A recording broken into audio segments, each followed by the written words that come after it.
It's been the topic of controversy before, but a California Supreme Court ruling put medical marijuana back in the spotlight. It means that in the future I'll be able to grow marijuana and without much harassment.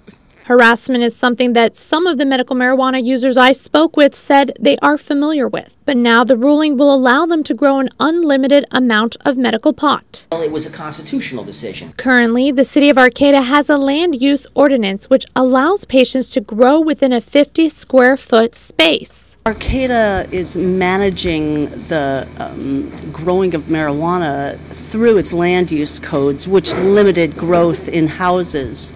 So I don't think that this ruling actually affects Arcata's land use codes. You'd think that it would be a free-for-all of we can go as big as we want, but the bottom line is it's infrastructure. That means I have to have more equipment, more space, more everything. And now that becomes an issue all to itself. Kevin Jodry is the cultivation director at Humboldt Patient Resource Center and says this new ruling may not change much in Arcata. If you had a specific amount that you could cultivate, in order for you now to cultivate unlimited, you'd have to have unlimited space. So I don't think it's really going to change the way people grow as much as individuals think. It should just reduce the stress on them for not having to worry about it. Jodry says worrying about the medical marijuana limitations was causing the sick patients more harm. The stress of that, I think, causes so many of these people as much trouble as it does the ailment they have. So if I'm already have a debilitating sickness and I'm worried about getting in trouble for it too, that can't be good.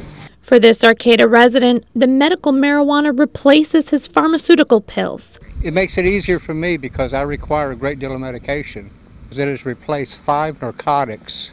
Arcata city leaders say the ruling might make the regulation of marijuana more difficult. What the problem it does is for law enforcement, it's taking away any guidelines of when someone's breaking the law and when someone's not. Ramona Guargas, News Channel 3.